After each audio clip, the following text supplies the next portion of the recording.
Bismillahirrahmanirrahim. Assalamualaikum warahmatullahi wabarakatuh. Oke, ketemu lagi dengan pembelajaran fisika oleh saya, Wafiko Zakiah. Nah, di sini di pertemuan pertama ini saya akan menjelaskan tentang dinamika dan kesetimbangan benda tegar. Sebenarnya materi ini terbagi menjadi beberapa bagian ya. Nah, yang sekarang ini di pertemuan pertama kita ngebahas bagian dari dinamika dan kesetimbangan benda tegar, yaitu momen gaya. Nah, momen gaya di sini ada kaitannya dengan torsi. Torsi itu adalah tenaga untuk menggerakkan, menarik, atau menjalankan sesuatu. Nah, di kelas 1 kalian telah mempelajari tentang gaya. Gaya itu adalah sesuatu tarikan atau dorongan yang dapat menggerakkan atau membuat suatu benda berpindah posisi ya. Nah, di sini torsi itu sama halnya dengan gaya yang tadi sudah Ibu jelaskan, namun torsi menunjukkan kemampuan gaya untuk membuat benda agar melakukan gerak rotasi. Gerak rotasi itu adalah gerak yang melingkar, seperti gerak jarum jam, terus baling-baling kipas angin, itu salah satu dari contoh gerak rotasi ya. Nah, jadi benda akan berotasi jika dikenai torsi. Kalau berpindah seperti biasa ada gerak translasi. Kalau misalnya geraknya berotasi, dia disebut torsi gayanya. Nah, pada gambar di atas, gambar ini ada gambar obeng sama baut ya itu ya. Kunci roda sama baut. Pada gambar di atas kita bisa lihat orang memberikan gaya pada kunci sehingga kunci dapat memutar baut. Baut berfungsi sebagai sumbu rotasi. Jadi baut yang tetap itu kita analogikan sebagai sumbu rotasi. Jadi titik tumpunya.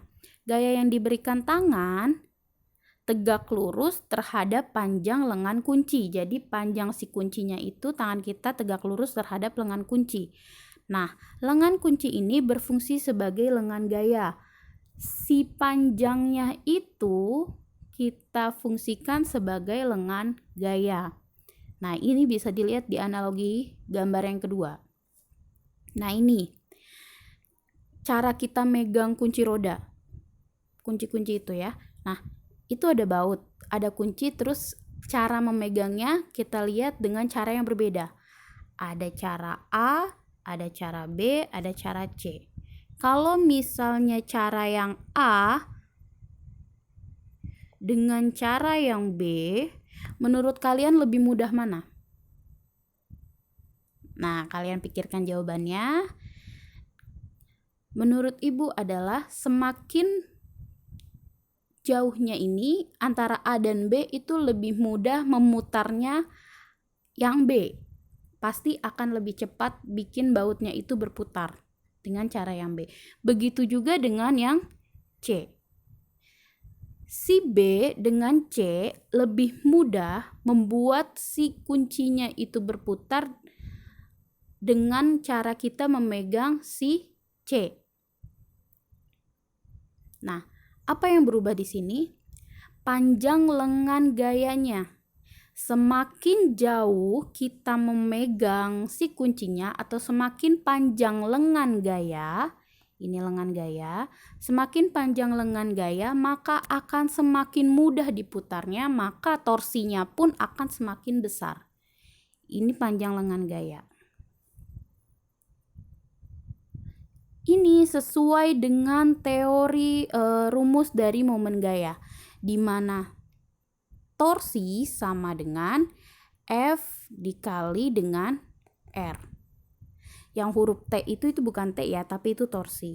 Torsi sama dengan F dikali dengan R. Dengan torsi sama dengan itu, torsi di satuannya Newton meter atau Nm. F adalah gaya atau Newton, dan R adalah jarak gaya ke poros atau panjang lengannya dalam meter. Berarti karena torsi sama dengan gaya dikali panjang lengan, atau torsi dikalikan dengan torsi sama dengan gaya dikalikan dengan jarak gaya ke poros, kita bisa lihat karena dia berbanding lurus di rumusnya, Maka semakin besar gaya akan semakin besar torsinya. Semakin besar lengan gaya akan semakin besar juga torsinya. Seperti itu. Nah, nilai torsi ada dua keadaan. Dia positif jika arahnya berlawanan jarum jam dan negatif jika arahnya searah jarum jam. Ini keadaannya ya, jadi tidak boleh dilupa. Next. Contoh, tentukan torsi jika sumbu putar di titik A, B, C, dan D pada batang homogen AD. Homogen itu artinya sama ya, jadi semuanya ini batangnya masanya sama. Kita harus mencari torsi di masing-masing titik. Ada titik A, titik B, C, dan D. Nah, kita cari di masing-masing titik sebagai sumbu putar. Mari kita lihat. Nah, ini. Pertama, yang diketahui gaya pada titik A adalah 20 Newton. Di titik B gayanya, di titik C atau gaya yang kedua adalah 50 Newton. Terus di titik D, F3-nya adalah 30 Newton. Kalian tulis ya diketahuinya kalau misalnya mengerjakan soal fisika. Oke. Next. Torsi A berarti dia mempunyai titik putar atau titik pusat di A. Titiknya di sini, di titik A.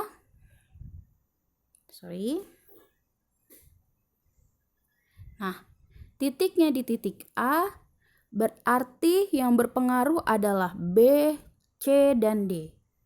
Tapi kita lihat B tidak mempunyai gaya, berarti dia 0, kita abaikan aja. Selanjutnya ada gaya di titik C. Karena titik porosnya di A, berarti A itu diam sebagai poros. B nggak ada gaya, berarti juga nggak ada.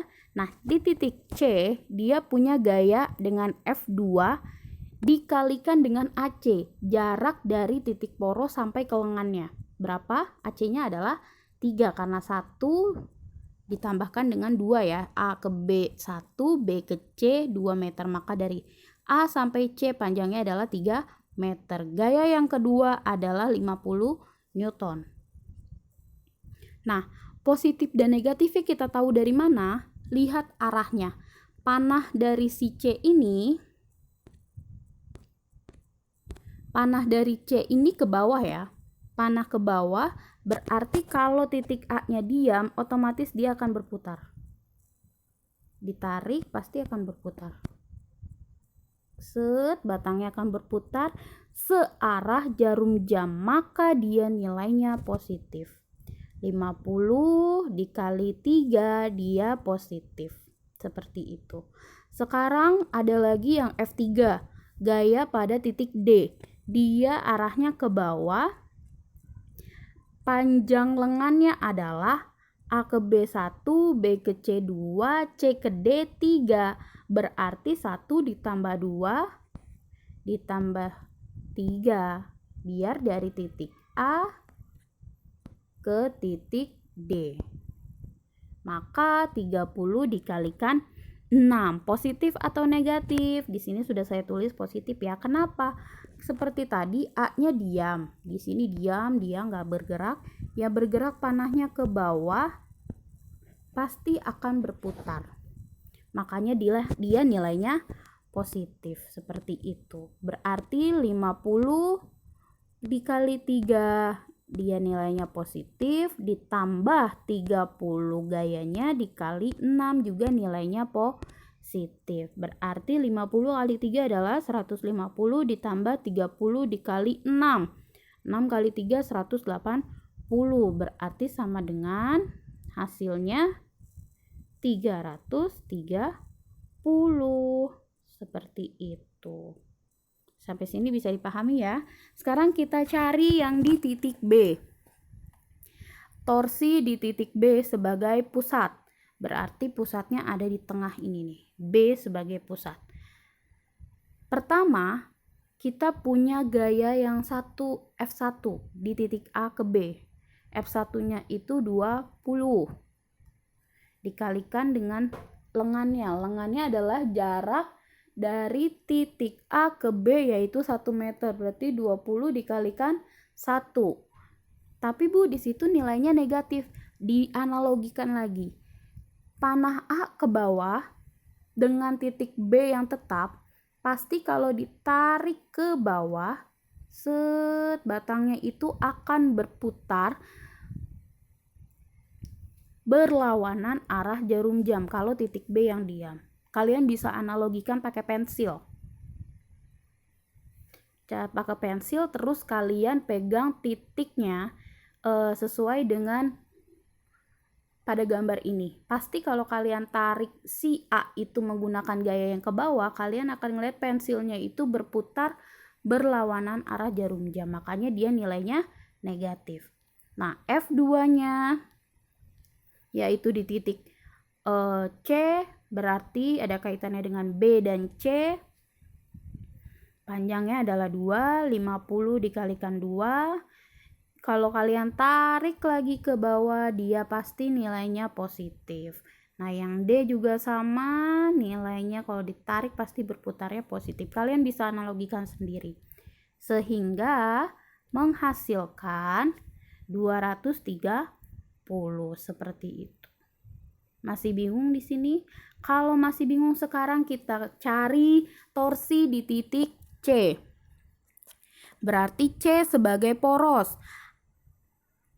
Nah, sebagai poros berarti ada gaya pada titik A, yaitu F1 dikali A sampai C lengannya ya. Berarti F1-nya 20 dikali 3 karena A ke B 1, B ke C-nya 2. Ditambah dengan F3 dikali CD. Panjangnya ya C ke D. 30 dikali 3. Kenapa positif? Dicoba lagi. Bu, di titik B-nya gimana? Nggak perlu dihitung karena B nggak punya gaya ya. Jadi diem, ditanggap 0.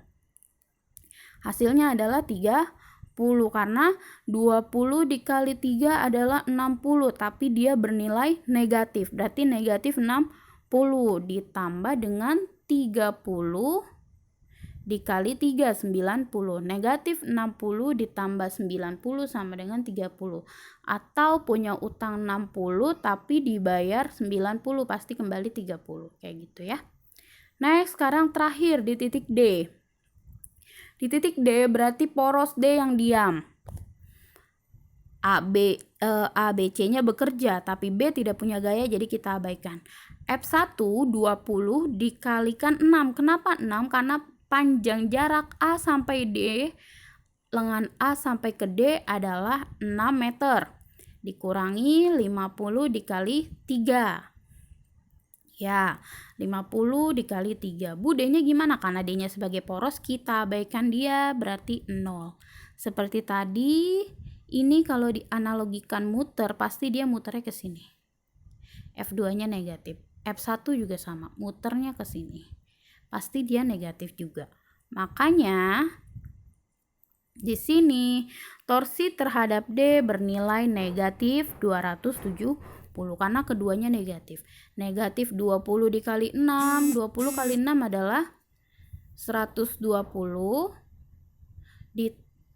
dikurangi lagi negatif 50 dikali 3 150. Jadi negatif 120 negatif 150 sama dengan negatif 270. Punya utang 120 ditambah lagi punya utang lagi 150. Jadi hasilnya adalah negatif 270 seperti itu. Nah, misal ada beberapa gaya tapi yang ditanyakan adalah torsi total. Berarti torsi total sama dengan torsi 1 ditambah torsi 2 ditambah torsi 3 ditambah torsi 4 dan seterusnya. Karena dia besaran vektor. Misal ya, ada beberapa gaya seperti ini kan. Kita yang ditanyakan salah satu aja. Nah, misal ini kan yang ditanyakan di titik A. Berarti kita nyari semua torsi total yang ada di dengan titik porosnya di A. Ada gaya di titik C, ada gaya di titik D. Makanya ini ada torsi. Jelek banget tulisannya, maaf. Ini torsi 1 atau torsi AC. Ini torsi 1, torsi AC, yang ini juga torsi 2 atau torsi AD. Nah, ini adalah penjumlahan dari torsi 1 ditambah torsi 2-nya. Seperti itu. Paham ya? Kalau misalnya nggak paham, kalian bisa tanyakan langsung sama ibu via WhatsApp atau telepon juga boleh ya. Chat personal. Kalian udah pada tahu nomor ibu? Oke. Cukup sekian pembelajaran tentang momen gaya. Nah, udah bisa dipahami ya. Kalau nggak bisa tanya. Silakan salin rangkuman modul pembelajaran hari ini yang sudah di-upload di Google Classroom. Jadi, di Google Classroom itu Ibu sudah upload modul pembelajaran dalam bentuk PDF. Kalian salin ke catatan kalian. Catatannya nggak perlu buku baru, pakai buku yang lama aja, ingat. Terus buku catatan dengan buku tugas dijadikan satu aja, jadi nggak usah ada 2 buku, cukup 1 buku, tapi tidak dicampur dengan mata pelajaran lain. Boleh melanjutkan dari buku kelas 1-nya ya. Oke, sampai sini ada yang ditanyakan? Kalau ada yang ditanyakan, silakan tanya langsung. Tetap jaga kesehatan, sampai ketemu di pembelajaran tatap muka atau pembelajaran daring berikutnya. Terima kasih. Wassalamualaikum warahmatullahi wabarakatuh.